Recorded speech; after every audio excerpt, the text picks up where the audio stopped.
i-share sa inyo kung ano mga ginamit kong product to achieve this look for today. Foundation din ko para pagkatapos niyan, nag-foundation na tayo at nag-concealer na tayo. At itong brush na ito ang ginamit natin from It Cosmetics. Hintayin natin. Tapos, itong brush na to from Sephora, yung pang ilalim. Ayan, ginanon ko yung mga concealer. Itong brush na to, maganda to. So, pagkatapos kong gamitin itong brush na to from Sephora, from Morphe pala to. From Morphe. Teka lang. So, ayan, M335. Yan, para sa ilalim ng mata. So, pagkatapos ko niyan, eto na po. Gamit tayo ng Laura Mercier Translucent Powder para i-sealed natin lahat yung mga makeup na nakalagay sa atin.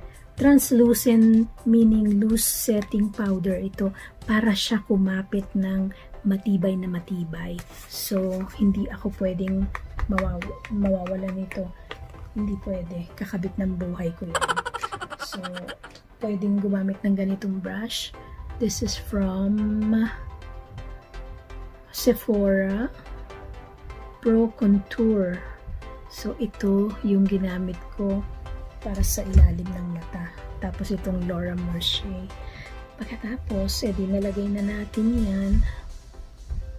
Kita niyo siya, may radiance. Pagkatapos niyan, ito pa. Naglagay naman ako ng konting highlight. Konti lang.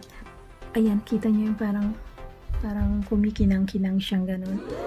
Resi from Anastasia Beverly Hills. Ayan. Ito ang paborito kong highlighter.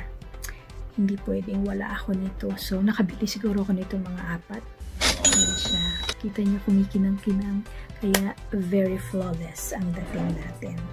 So, pagkatapos natin yan,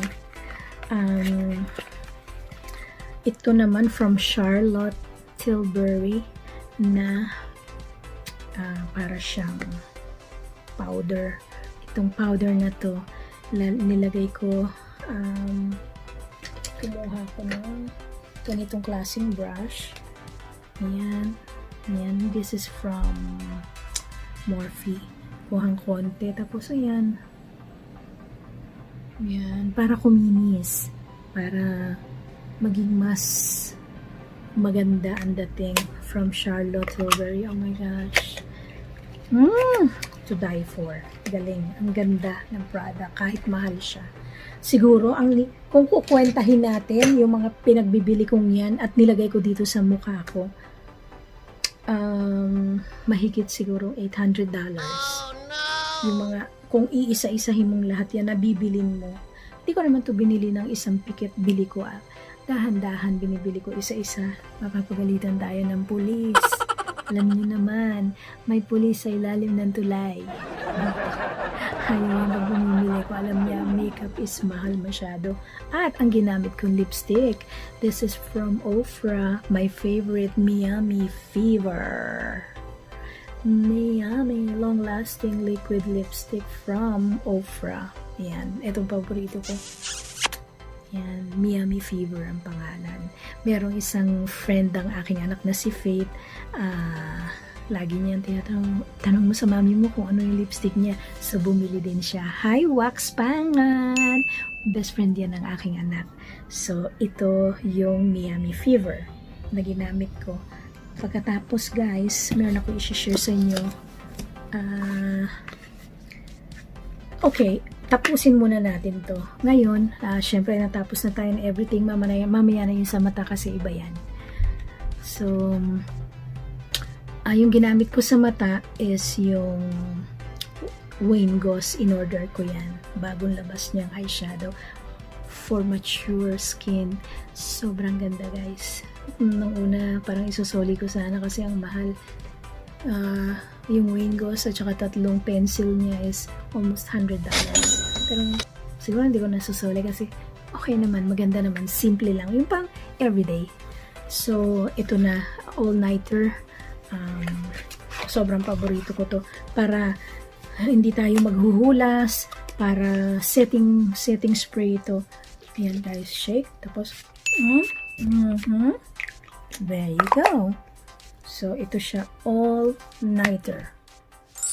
Ayan. So guys, setting spray yan.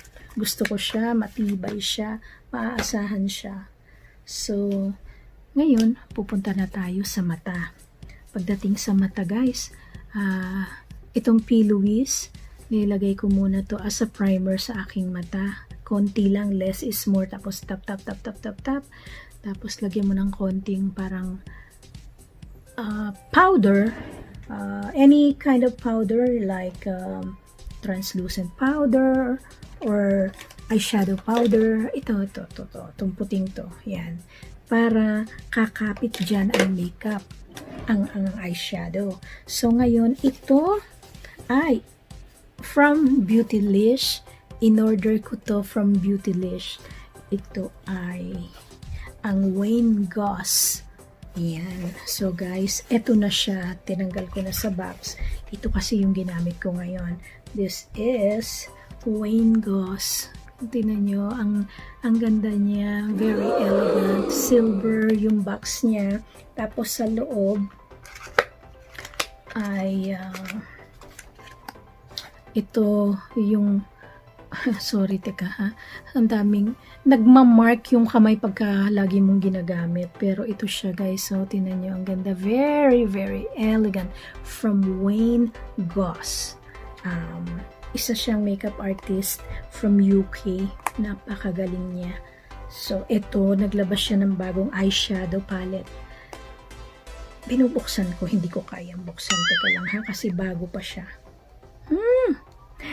Ayan, nabuksan ko na. Ayan guys, so, pagbukas mong ganon, meron siyang big mirror. Ayan.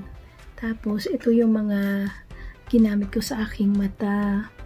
Tapos, may cover na ganun para hindi agad matuyo. Kita nyo guys, so, ang ganda. Very subtle siya. I love it so much. Simple. Ayoko nung loud. Ayoko yung parang, yung mata ko parang rainbow. Gusto ko ganito lang. Simple.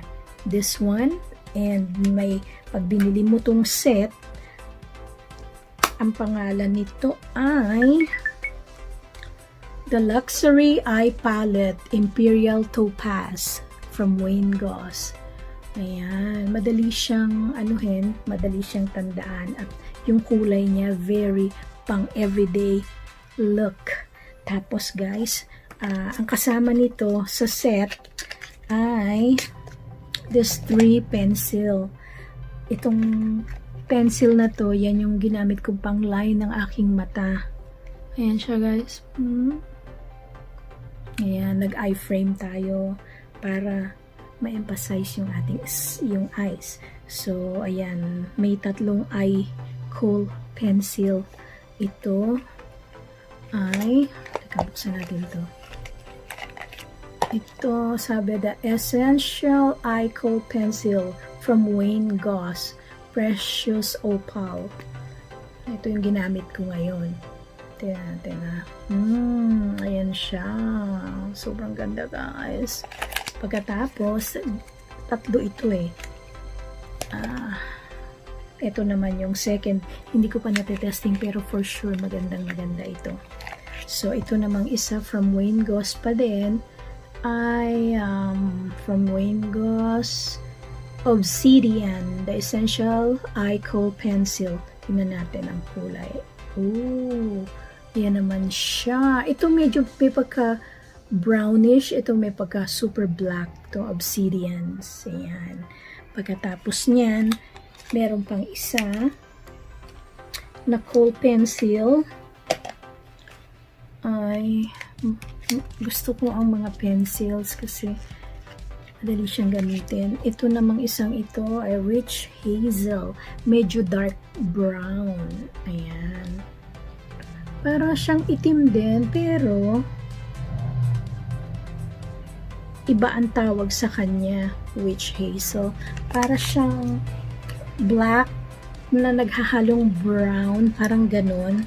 So, itong tatlong ito, yan yung mga kulay na mga pencil ni Wayne.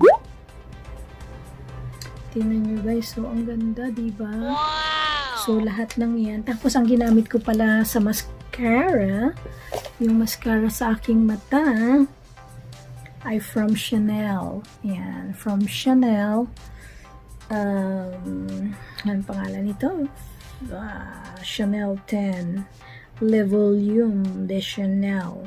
Ayan, maganda din siya. Oh, ayan. Para mag-thicken, hindi na natin kailangan gumamit ng mascara, ng fake lashes. Tapos, dito sa lower, sa ibaba ng piling mata, ang ginamit ko ay Giga Black from MAC. Ito guys, teka, ayan. So, ayan, natapos na natin itong makeup and everything. Yan, lahat-lahat ng yan na nilagay natin dito sa mukha. Biro nyo, konti lang nito, konting ganon, pero aabutin ka ng pagkamahal-mahal because this makeup are so expensive. Kaya, nag-iipon ako para mabili ko lahat yung gusto ko. Makeup for me is like a therapy. Parang for me, nakakalma ako, nare-relax ako.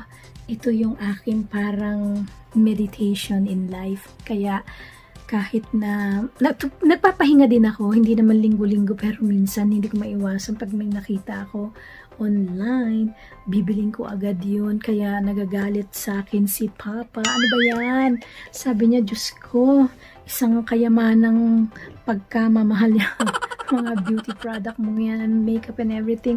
Sabi ko, yun na lang naman ang aking kaligayahan. Pagbigyan na. Ngayon guys, gusto ko naman ito i-share sa inyo para na-update tayo, may idea tayo ano ang nakalagay sa mukha ni Miss Eileen. So, sana nagustuhan nyo ang video ito and marami pa akong isi-share sa inyo sa uulitin. Thank you po and God bless and always stay safe. Take care and bye-bye for now. Bye!